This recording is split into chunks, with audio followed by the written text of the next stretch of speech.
अगर आप दिल्ली में रहते हैं तो आपने तीन मूर्ति का नाम तो जरूर सुना होगा। जी हाँ, ये वही जगह है जिसके बारे में कहा जाता है कि इसका इजराइल से कोई ना कोई कनेक्शन जरूर है। इसके सामने मौजूद है प्रधानमंत्री संग्रहालय, वही जगह जहाँ जवाहरलाल नेहरू 16 साल तक रहे थे। क्या है इसके पीछे की वजह और क्यों रखा गया ये नाम? चलिए हिस्टोरियन साकिब सलीम के पास चलते हैं और जानते हैं इन सवालों के जवाब।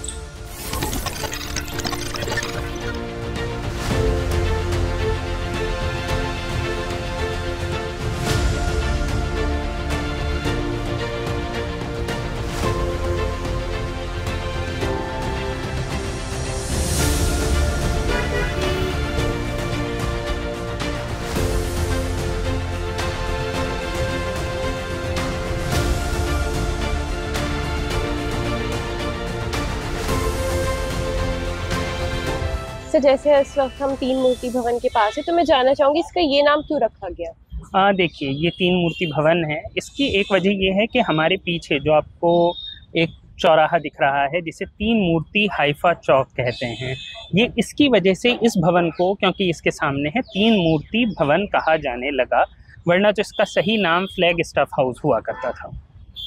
तो अगर आप, जैसे आपने बताया फ्लैग स्टाफ हाउस बोला जाता था, तो वो भी क्यों, वो नाम कैसे आया? फ्लैग स्टाफ हाउस एक टिपिकल मिलिट्री नॉमेनक्लेचर यानी कि मिलिट्री नाम है। इसमें चीफ ऑफ आर्मी स्टाफ जो अंग्रेज सरकार के थे वो रहा करते थे, तो चीफ ऑफ आर्मी स्टाफ का ये घर था। अगर आप ऐसे देखें तो इसके ठीक सामने आपको, सड़क से अगर आप नाक की सीध में देखें तो आपको राष्ट्रपति भवन दिखता है। राष्ट्रपति भवन यानी कि उस ज़माने में वाइस रॉय का घर होता था, तो वाइस रॉय का घर और आर्मी आमने सामने, मतलब आर्मी के हेड का घर अगर देखा जाए तो एक दूसरे के सामने होना ज़रूरी समझा गया था, तो इसीलिए वो यहाँ पर मौजूद है। जैसे हमने पीछे देखा तीन मूर्तियां हैं, तो ये किसकी तीन मूर्तियां हैं?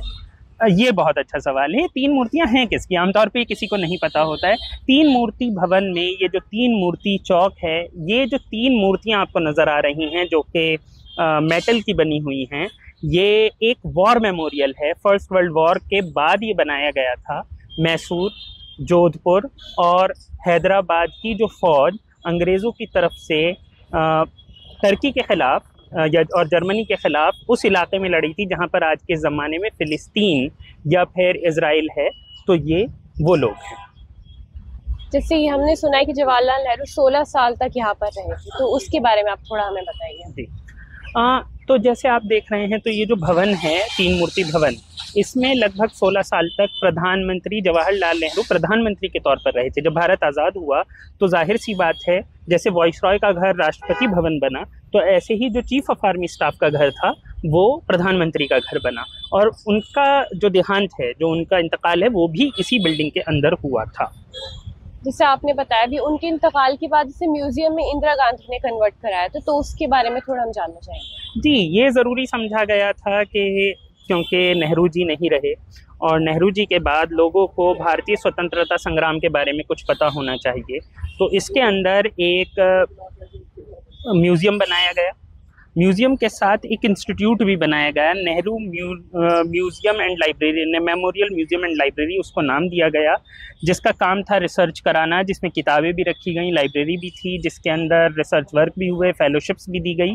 और आगे चलकर अभी कुछ साल पहले इसका नाम बदलकर प्रधानमंत्री लाइब्रेरी एंड संग्रहालय कर दिया गया, और उसके पीछे वजह ये थी कि अंदर एक नया म्यूज़ियम बनाया गया जिसमें नेहरू जी के बाद के बाकी सारे जो प्रधानमंत्री हैं उनको भी दर्शाया गया, जैसे शास्त्री जी, इंदिरा जी, अटल जी, राजीव गांधी जी और यहाँ तक के नरेंद्र मोदी जी, इन सबको भी उसमें लिया गया, और जिसके बाद इस जगह का नाम बदला गया। अभी भी अंदर एक लाइब्रेरी है, एक पूरा इंस्टीट्यूट है, उसमें फेलोशिप्स डिस्ट्रीब्यूट होती हैं, उसमें रिसर्च होता है, उसमें मैन्युस्क्रिप्ट सेक्शन है, और हिंदुस्तान भर के जो रिसर्च करने वाले हैं हिस्ट्री की, वो यहाँ पर ज़रूर आते हैं।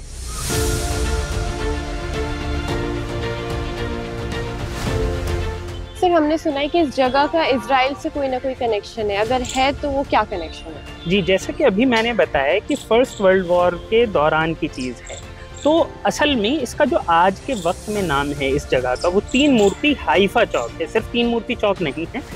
सन 2018 में जबकि हाइफा, जो कि आज के वक्त में इजराइल में सबसे बड़े शहर में से एक है, जब उसकी जंग के पूरे 100 साल हुए तो यहाँ पर बेंजामिन नेतन्याहू आए थे और हमारे प्रधानमंत्री ने उनकी स्वागत के वक्त यहाँ पर इस चौक का नाम, वो यहाँ पर आए भी थे फूल चढ़ाने के लिए, और इस जगह का नाम बदलकर 3 मूर्ति हाइफा चौक कर दिया गया था, हाइफा की याद में। तो असल में ये जो 3 आपको मूर्तियाँ दिख रही हैं, जोधपुर, मैसूर और हैदराबाद के सिपाहियों की, और जिसमें दलपत सिंह एक बहुत मशहूर भारत के अफसर जोधपुर से, तो उन्होंने एक बहुत अहम रोल, हीरो ऑफ हाइफा कहा जाता है, तो उन्होंने जो जीत हासिल की थी ये उसकी याद में है।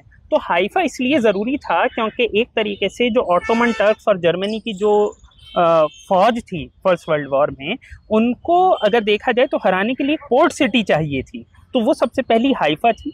हाइफा फतेह हुआ, इसीलिए बाकी जो ऑटोमन टर्क्स की जगह है जो आज मिडिल ईस्ट कही जाती है, वो कहीं ना कहीं अंग्रेज़ फौज जीत पाई, जिस जगह बाद में पैलेस्टाइन बन पाया, और पैलेस्टाइन प्रोटेक्टोरेट की वजह से ही आगे चलकर इजराइल भी बन सका। तो अगर देखा जाए तो इजराइल का बनना इस चीज़ पर से तय हुआ है कि हाइफा में भारत के इन सिपाहियों ने जंग जीती थी। अगर ये भारत के सिपाही जंग ना जीतते तो फ़िलिस्तीन का इलाका, पैलेस्टाइन का इलाका कभी भी टर्की से अलग ना होता, और अगर वो टर्की से अलग ना होता तो इजराइल की डिमांड भी अगर देखा जाए तो कहीं से भी पूरी नहीं हो सकती थी। तो हाइफा को आज़ाद करवाते हुए पूरे फ़िलिस्तीन के इलाके को आज़ाद कराना और बाद में उसका इजराइल बनना, ये जो पूरी कहानी है, इसमें इन 3 जगह की फ़ौजों का एक बहुत अहम रोल है। और इसीलिए इजराइल के अगर प्रधानमंत्री यहाँ आए तो उन्होंने यहाँ पर फूल चढ़ाए, और उस जगह का नाम आज के टाइम में 3 मूर्ति हाइफा चौक है। और इसी वजह से, और ये इतना अहम था अगर देखा जाए फर्स्ट वर्ल्ड वॉर में, कि पूरे दुनिया में जो कुछ गिनती के वॉर मेमोरियल अंग्रेज़ों ने बनाए थे फर्स्ट वर्ल्ड वॉर के बाद, ये उनमें से एक है। इंडिया गेट एक है, एक ये है। लियोनार्ड जेनिंग करके एक आर्किटेक्ट थे जिन्होंने इसका आर्किटेक्चर तैयार किया है, और आप देख सकते हैं। और यहाँ पर अभी भी जो भारतीय फ़ौज है वो इन्हें सलामी देती है। आप यहाँ पर फ्लैग मार्च होते हुए देख सकते हैं शाम में, और बाकायदा इसको याद किया जाता है।